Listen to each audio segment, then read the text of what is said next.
Hello and welcome back to my YouTube channel. My name is Maddie and we're gonna talk all things audiobooks. I live off of audiobooks. I love them. I say I would average like 3 to 4 audiobooks a month, so it does really help me reach my reading goal. I don't care what you say. Audiobooks count as reading. They do. I'm spending just as much time. I'm absorbing it the same way that I would if I was physically reading. It's just a movie playing in your head.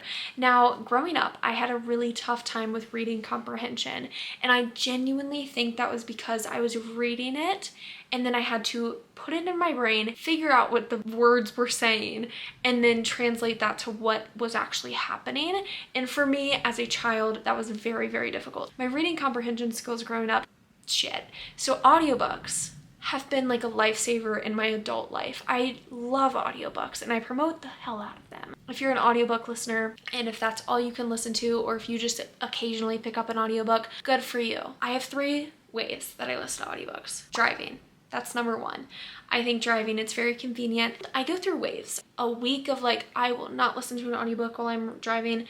It's only music or podcast. And in like the next like month, I will go and I will just binge read a crap ton of books, binge listen to audiobooks every single time that I'm driving. And like I'm excited to drive because I have something to listen to. Now, I know it sounds like unsafe and this might not be the way to like phrase it, but I feel like when I'm driving to work, I know the way to work like the back of my hand. So it's almost like I zone out when I'm driving, not in like that sounds unsafe. I promise it's not. Like I'm still paying attention, but it's very easy to listen to a book while driving, in my opinion. My drive to work is 30 minutes there, 30 minutes back, so I get a good hour into an audiobook, even more because I don't even listen to it on normal speed. I usually listen to it on 1.25 or 1.5. The second way that I love to listen to audiobooks is actually cooking. So when I am cutting potatoes or when I'm cooking beef or whatever I'm doing in the kitchen, it usually takes 20 plus minutes to cook a meal or something that I'm doing.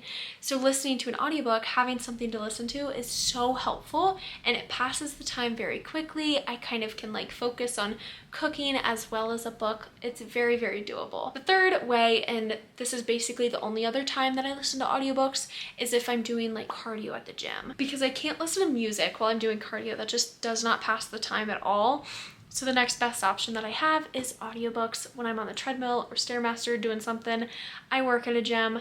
I'm constantly at a gym. Now when I'm like lifting, I don't listen to audiobooks because it just doesn't match the pace that I'm at, but the music does, okay? So it depends. It really depends on what I'm doing at the gym, but that is the third way that I listen to audiobooks. Now, what do I use to listen to audiobooks? I use Libby, first and foremost. Libby's free. If you just go get a library card, I actually have 2 Libby like cards or 2 library cards on my Libby.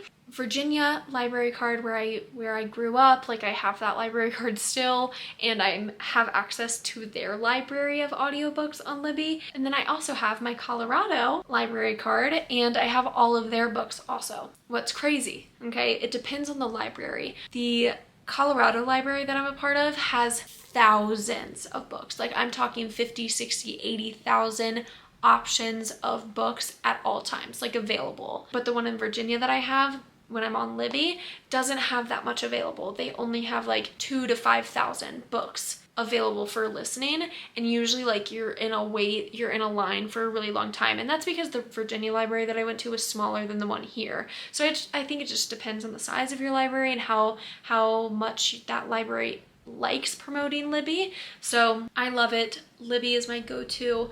I don't have any books on actually loans right now. I have 4 holds. The next app that I use is Audible.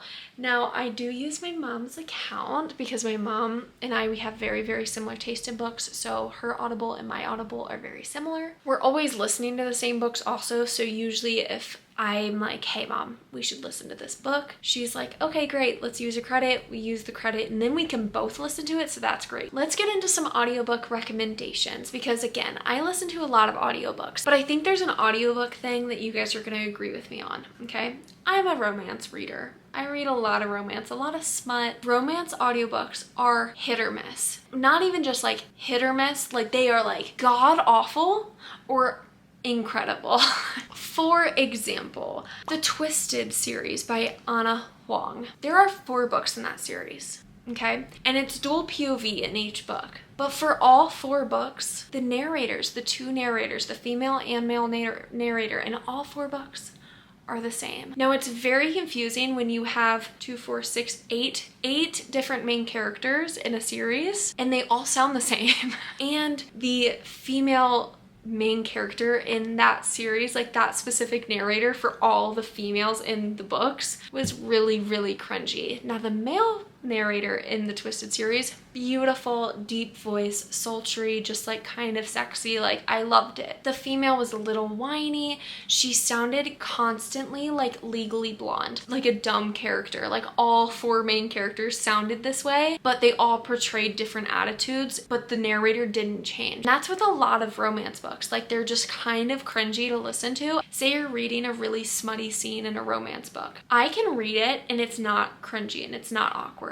You know, because you're reading it in a certain way that your mind can like comprehend and your mind can absorb, but then you're listening to it and you're like, ew, that is not how that sounded. Another example in the romance genre is Sarah Adams. I've really enjoyed listening to her books. I recently just listened to Practice Makes Perfect, and although that wasn't my favorite storyline, I thought the audiobook was done really well. I thought it matched the characters. I thought that it sounded very realistic and there wasn't too much like over-the-top attitude thrown into the narrators. Sometimes they just like over-exaggerate certain feelings and I'm like, you didn't need to go that far. The Roommate by Rosie Danan, incredible audiobook. I would listen to this one again for sure. The male narrator, I believe his name is Teddy. I remember the first name, I know I do.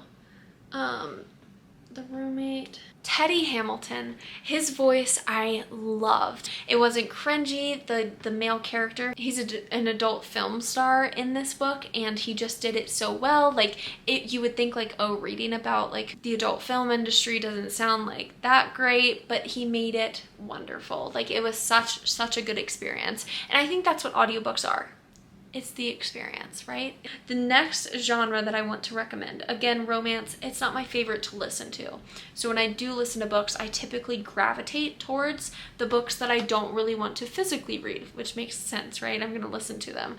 So the books that I never really physically want to read would be like historical fiction, because I feel like sometimes the historical fiction can get a little too wordy, or some terms that I'm not familiar with, or some dialect and language that I'm not familiar with. So I love listening to historical fiction, and some really, really good ones that I've listened to. And I just got into the historical fiction genre recently, but they've all been audiobooks and they've all been beautifully, beautifully done. I read The Rose Code, or I listened to The Rose Code, and The Alice Network, all by Kate Quinn, and I plan to listen to Diamond Eye soon. Those books were set in Europe, so they have European accents, which I think is done very, very well. What I just read by Kristen Hanna called The Four Winds, that was set in Texas in the 1930s, and it was a very deep southern accent, and I thought that the narrator did a beautiful job. But I think, especially if you're getting into a new genre, say you've never read a mystery book before, maybe pick up the audiobook and kind of give it a try. Like, maybe see if you like it. Because I've had such great luck with historical fiction, I 1000% picking up a historical fiction novel on audiobook. It just immerses you. It's the accent, it's the feelings, and it's so good. I just finished The Four Winds and I'm like wanting to read another historical fiction now. The next genre that I like to listen to books in is fantasy. Now, fantasy, kind of like romance, it's less hit or miss, but there are some misses in the fantasy audiobook genre. For example, I put on hold Fourth Wing and I was listening to it and I stopped. I basically DNF'd Fourth Wing the first time I picked it up, and that was like the day it came out, because I didn't even put it on hold on Libby. Like, I got it the second it came out. I was listening to it in the first chapter, I like couldn't even get through because I thought that the main character, Violet, sounded really whiny and like young. She just sounded so young, and or in the book she's 20 years old, and I was like, she's 20, she shouldn't sound like she's 13. I gave back that audiobook. I didn't even listen to that audiobook, and I decided to physically read it, and I'm happy that I made that decision. I love audiobooks, but sometimes they just don't work. There's other fantasy books that I love listening to. For example, Empire of the Vampire. It's a dense book, so this is a good example. I physically read it while listening to it because there was a lot of terminology. I didn't know how to pronounce some of the locations in the book or the names in the book, so it really helped to hear the name or the location as well as see it, so my mind could really grasp who and what I was imagining. Of course, I listened to ACOTAR, Throne of Glass, Harry Potter even. I've reread those multiple times though, so that's kind of why, like, I'm not only reading it, I'm also listening to it on audiobook. I think that the narrator of ACOTAR is a little dull, but that's just my opinion. I think she could have been more like spunky because I didn't imagine Farah as like this dull human, but that's kind of how she portrays it. It's like weird lighting because it's like in the middle of a storm but the sun is out, and I don't understand. The next genre I'm just calling other because I listen to a lot of like literary fiction or sci-fi, or Taylor Jenkins Reid isn't romance to me but contemporary fiction in my head, so I will just talk about Taylor Jenkins Reid. Her audiobooks are just impeccable. I listened to Malibu Rising, Carrie Soto is Back, and Daisy Jones and the Six, all from Taylor Jenkins Reid, and all of them do such a wonderful job of keeping the characters like separate. Like, there's a lot of characters in all of her books, but the voices, especially in Daisy Jones and the Six, I loved the different voices and narrators. It really felt super realistic, and that one I've heard a ton of. Like, people love Daisy Jones and the Six as an audiobook because you get so many different narrators. Malibu Rising I thought did a really good job. There's a lot of like feelings in that one, like some intense emotional feelings. Some characters are upset or crying or angry, and the narrator does a really good job of like kind of shifting and like figuring out how to portray those feelings into the audiobook. And another one I listened to, Recursion. Oh my god, what is that other one called? Dark Matter by Blake Crouch. And same thing, like, just these two books are kind of like eerie and creepy and futuristic and like sci-fi-y, but listening to them will blow your mind. Like, I loved it. Those books I definitely need an audiobook because when I'm physically reading, I just kind of get lost. Like, I feel like with romance, there's enough dialogue that it keeps me like interested and keeps me going. And, like, I want the communication and I want the talking points and everything like that. But these books, when there's not a lot of dialogue, not world building in a say, but a lot more like fluff, I love audiobooks for that.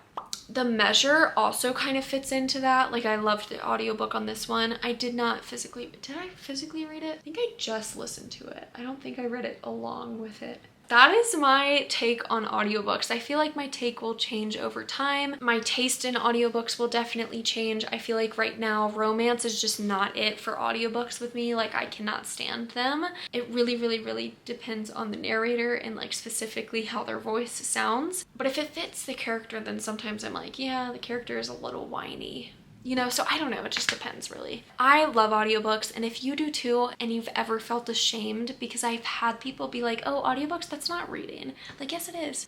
It's a book that is narrated. I feel like it's just like subtitles.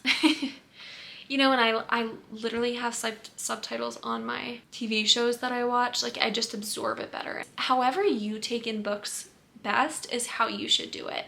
Don't let anyone judge you if that's all you want to listen to. If all you want to read is audiobooks, good for you. All of my social media links are down below. My Bookstagram, Instagram, Goodreads. I always forget this one. Oh, and my Amazon wish list. That is it. I will see you guys in the next video.